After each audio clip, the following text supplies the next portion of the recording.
We have Dr. Aditya and Dr. Amit from Institute of Neuroscience, Kolkata.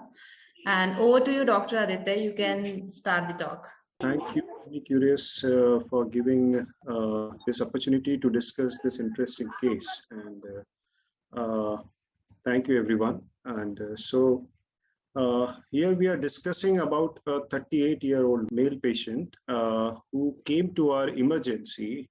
Rather than an emergency, it was more of a surprise to any neurosurgeon around the world, because such cases we don't expect on our day-to-day life. This patient came with a complaint of bleeding from nose, okay, and he was evaluated outside in some other hospital, and they have some x-rays with which he came to our hospital. So on the first look, the patient was absolutely fine. I mean, he was like any other patient. He had no symptoms, nothing. Even he was confused that why he has been shifted to our hospital. Now, when we went through the history from the relatives and other people and other nursing home notes, we came to know that patient presented to that hospital under the influence of some alcohol, and he had a history of bleeding from nose, for which they have evaluated, and on evaluation they have found that there is something interesting in the x-ray of the face in APM lateral view. If you allow me, I would like to share the screen in the x-ray of the patient so that we can understand the case better. So this was the first presentation to us, patient fully conscious, intact, walking, talking, okay. So the first x-ray which was done outside, and it was referred to us from there. So I would just like to share that picture with everyone. This was the x-ray with which he was presented in our emergency, and I received a call from our medical officer that we have such and such case. So of course, when you see such cases as a neurosurgeon, you don't expect such kind of cases in emergencies. You most of the time expect either some accidental case or some hemorrhages or some fractures, which needs immediate evaluation. But when such cases come, they are more surprising to any neurosurgeon. Now, what to do? Okay, because in one go, it looks that there is one needle which is entering from the nasal cavity, and it is entering into the cranial cavity. So the first look of any surgeon, it seems that, yeah, it is very easy. We can simply take it out from the nose. But when then I looked at the patient in the emergency, and I saw that the patient had repaired or surgical part in front of face region, which is called as cleft lip and cleft palate repair, which was done when he was a child. So now the surprise became more shock to me when I saw this case. So as the patient was stable, and it was a metallic foreign body which was entering from one is different part of the anatomically different part from body to intracranial part. So we have decided to admit the case and evaluate him further. We discussed the case among our team, as we work together as a team, Dr. Amit and myself. So the second investigation, we have decided to go for a CT angiogram, because if we look at the X-ray, it is in a very critical part of the brain, that is near the clinoid process, okay, on the left-hand side, and it is in the medial part of the orbit as well. So we decided to go for the next investigation, which was a CT angiogram with 3D CT reconstruction. So this is the 3D CT angiogram with bone reconstruction. We wanted to see the exact entry point and exit point of the needle, as well as whether it has injured any major vessel or not. So now if you look at this video, this is the needle, this white structure, okay? This is the nasal cavity side, this is the orbit, and this is the intracranial side, or inside the brain side, this is the tip of the needle, okay? This, and these are the vessels, right? So you can see that these are the major vessels. These are called as internal carotid artery and its bifurcation. Though CT angiogram with 360-degree view is giving us a very good picture, but still we were confused whether the artery was breached or not, whether there was any tear or not, or whether we can pull it out simply from the brain through the nasal cavity or not.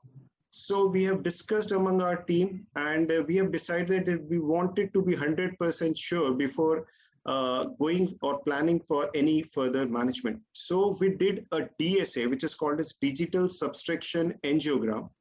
And I have a video of that also. Now this is called as DSA, digital subtraction angiogram with 3D CT, not 3D CT reconstruction, but we have rotated it. Now here again, you can see that this is the needle, or this is the sharp object, and this is the internal carotid artery, which is bifurcating here. And the tip of the needle, as well as the needle, is lying just above the vessel, as well as it is passing through the, not through the, but beyond the bifurcation or beyond the branching of the internal carotid artery.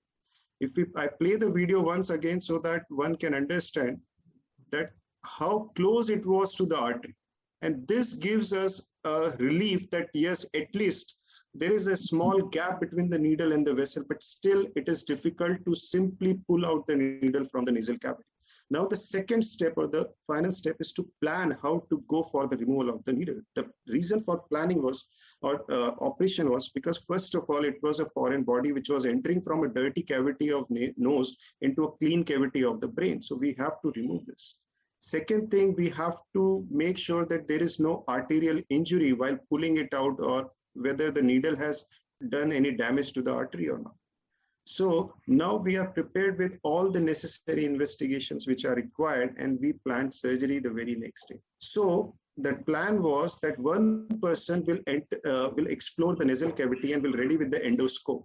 And as I mentioned earlier, the patient was having cleft lip and cleft palate repair in the early life, that is around 3 years of age. So it became more challenging for us that the entire anatomy or the structure of the nose was not like any other normal nasal cavity. And Dr. Ghosh started from the cranial side in order to look for any arterial damage, or in order to take the control of vessel, or in order to know whether it is safe to pull out the needle from the nasal side, because that was the only area through which or from which we could have removed the needle.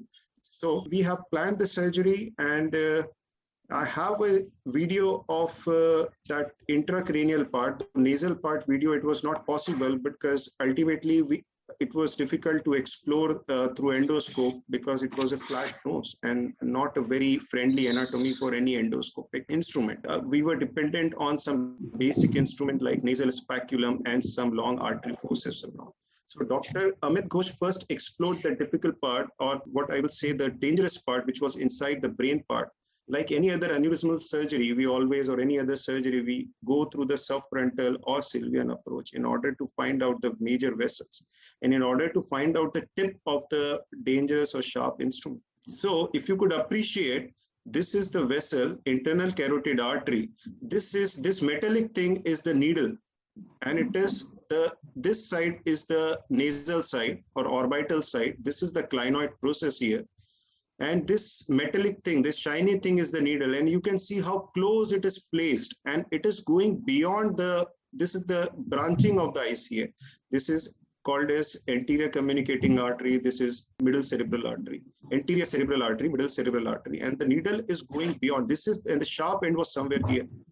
So he's continued the dissection, freed the metal, and took the control of vessels as well. And we were prepared with some special clips, which are called as temporary aneurysmal clips, as well as permanent aneurysmal clips, as well as we were ready with one of a specialist who is very interested in doing anastomosis or repair of the vessels, because we have to be ready for every challenge. So now the needle was here.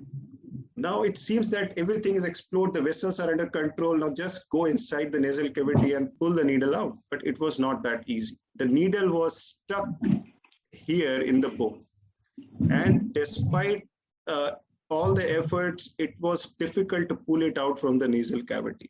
Why? Because of the cleft lip, cleft palate repair, it was not exactly in the center. It was going near the lip. So we have to go further deep. And we have to find out the rear end of this metallic object or needle. And then after, trying really hard, it was possible to take the needle out. And so two surgeons at a time were working together. One was trying to make sure that while pulling it out, there was no tear in the vessel, and it is coming out safely. The second surgeon, with guided pressure, he was trying to pull it out from the nasal cavity.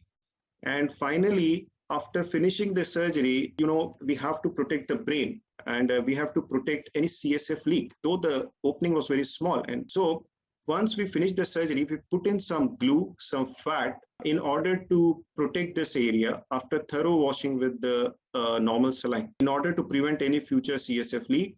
Patient was in hospital for 5 to 7 days, and he was in close observation under antibiotic coverage, because we wanted to make sure that no meningitis happens after removal of this foreign body or CSF leak. Fortunately, patient was absolutely fine. He was discharged on 7th day and after observation. And yes, so this was the entire story of the patient. He followed up in the OPD and for 2 times, and he is doing absolutely fine. Yes. I can see a question that how was the post-operative care? In this case, important thing is meningitis, because it's a penetrating injury and dirty injury. So patient has to be covered with good antibiotics, high-end like meropenem, vancomycin, etc. And just to look for daily clinical signs, whether there is meningitis or not. Any CSF leak or not, that is another thing. So few things are within the daily checklist. One is signs of meningitis.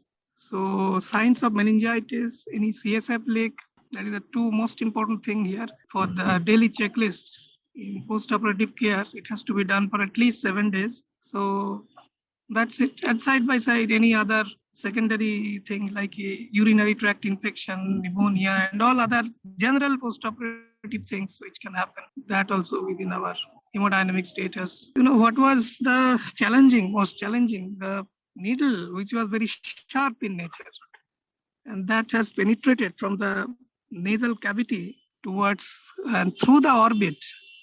It came to the intracranial cavity, and in the very close vicinity of ICA, internal carotid artery, and its bifurcation. Even it has crossed the bifurcation and entered into the brain. So during pulling out of the needle, there was a chance that a sharp end will tear the ICA wall, internal carotid artery wall. So we had to separate ICA and needle by a very, thin cottonoids in between, just to prevent the very friction or during pulling out, to prevent any sharp injury on the ICA.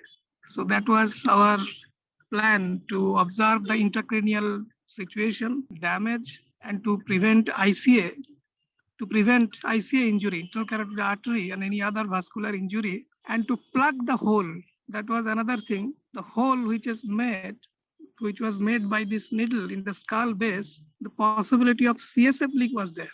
So we have repaired the skull base also during intracranial surgery. So that was 2 purposes. And then through the nose, the distal part of the needle was buried under the mucosa and under the cartilage, nasal cartilage. And because, as told by Dr. Aditya, previous operation has made anatomy most difficult.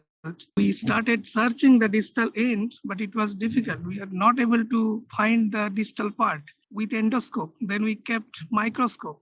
We have taken microscope after that. With microscope, finally, after a very 1 hour searching, we were able to find the distal end. And, pulling out was also difficult. It was very snugly fitted within the bone. And pulling also, it was not coming with a very gentle pulling. So we were very aggressive. We just like a, nibbler, bone nibbler, we have hold the distal end and pulled out. We had to take a little bit of risk of injuring other structures, but otherwise no other choice. So that's it. Any other question? Aditya, you want to add anything? Absolutely fine. I mean, that was actually a real struggle. Most of the OT, the dissection and everything was done nicely, but the difficult part was to look for the needle and to pull it out. That took the entire half of the time of the entire surgery. What was the role of palliative care in this case? Yes, patient was actually neurologically intact. Fortunately, there was no neurological deficit. So palliative care did not have much role apart from antibiotic and other general care. Patient did not develop any complication also like meningitis and CSF leak. So he was absolutely fine. There was some chance of nasal bleeding, nasal complications. So those taken, we have put 2 nasal pack for 5 days, and after 5 days the packs were removed, and after that there was no discharge, no CSF leak. Because it was, I told you, the skull base has been repaired very, with the 5 layers of facial data and glue, fat. So very good repair was there. So he did not develop any complication. What were the main key factors in planning out the surgical procedure? Yeah, one was the previous anatomy, that where is the actual location of the needle. It was a very big needle, as you said in the X-ray, almost 6 inches needle, and one end was very sharp end was in intracranial part, sharp end. So we have excluded any intracranial vessel injury, internal carotid artery, and the brain hematoma in the brain, intraparenchymal hematoma. And the major challenge was the vascular injury. During pulling out, when we know that it has not done any vascular injury per se, the needle itself, but during surgery we might develop any vascular injury. So we had to take care to prevent the vascular injury. That was the most important challenge. So that we planned that we will open the cranial cavity first. We'll protect the major vessels like internal carotid artery, middle cerebral artery, and anterior cerebral artery. And that we did. And that is why everything has gone well. There was no complication. So that was the most challenging and difficult part, the prevention of any vascular injury. What were the pre-operative challenges that you faced while preparing the patient for surgery? Not much, because whatever challenge we have faced that during surgery, and we had to look for any post-operative complications like meningitis and CSF leak. Is that, Aditya, you agree, or you want to add anything? Totally agree, sir, because if you look at that patient, the patient was absolutely fine. And the biggest challenge was how to convince a patient that though it looks like a needle, but it's not as simple as it looks and it sounds. But it's a very big surgery. If you look at that needle and if you plan for surgery, or if you tell any patient part, your relatives or wife of the patient, that or sister of the patient, that yes, this is just a needle. So I think, of course, what sir said, I totally agree with that the biggest challenge was that. But yes, at the same time, to make people understand that yes, though it looks like a needle, but it is not as simple as it sounds, it seems. So Dr. wrote, as a neurosurgeon, you have performed multiple difficult surgeries in the past. So any on-table challenge that you faced during this surgery and you would like to give an advice to all other neurosurgeons on this? Yeah, I think most of the thing, anatomy is the most important thing in surgery, that where is where and what is the relation of major structures with the needle. And here major structures were vascular, major, intracranial vessels like internal carotid artery and other things. Brain also, because the tip of the needle was within the brain. So when you remove the needle, we have to check again that whether we are developing any hematoma within the brain, because once you remove the hematoma, you have to thoroughly check whether there is any intracerebral hematoma. So when we know that we have not damaged any artery, second thing is we have checked that there is no hematoma. Good hemostasis is very much essential. And debridement, because it was a dirty needle. So debridement is another thing which we did. And the plugging of the hole, that is the repair of the skull base with facial atta, fat, and fibrin glue. That also another part to prevent CSF leak and further meningitis.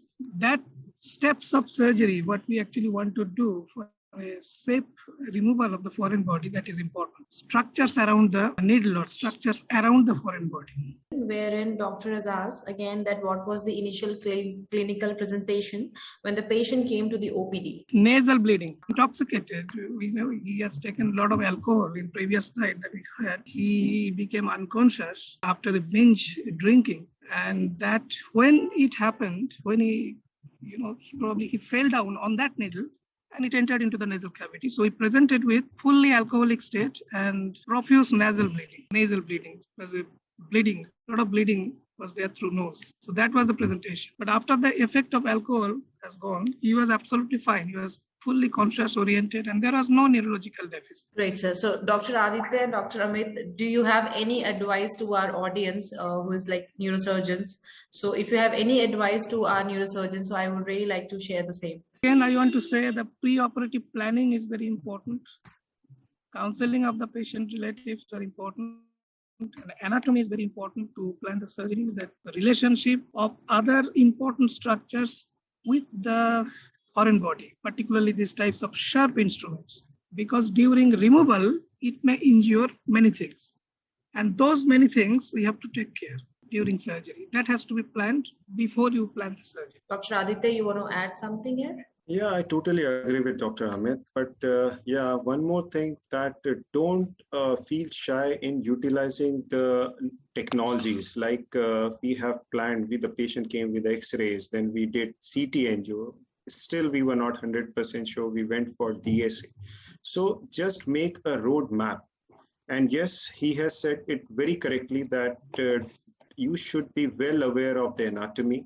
Second thing, as you see that it was a joint work by two surgeons. So don't feel shy in taking the help of another surgeon, because in this case, there are 2 or 3 persons were ready at the hand with their own expertise. And yes, don't feel shy in utilizing the different investigations or challenges which are there. So teamwork, proper use of the technologies, and yes, of course, understand the pathology and then hit the target.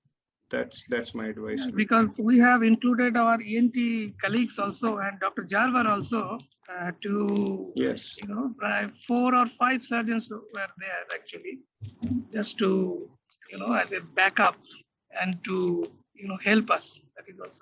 Yes. And high-end instruments are also required, like endoscope, microscope, all these things. Thank you, Dr. Aditya and Dr. Amit. Yeah, so now we have come to an end of this wonderful webinar.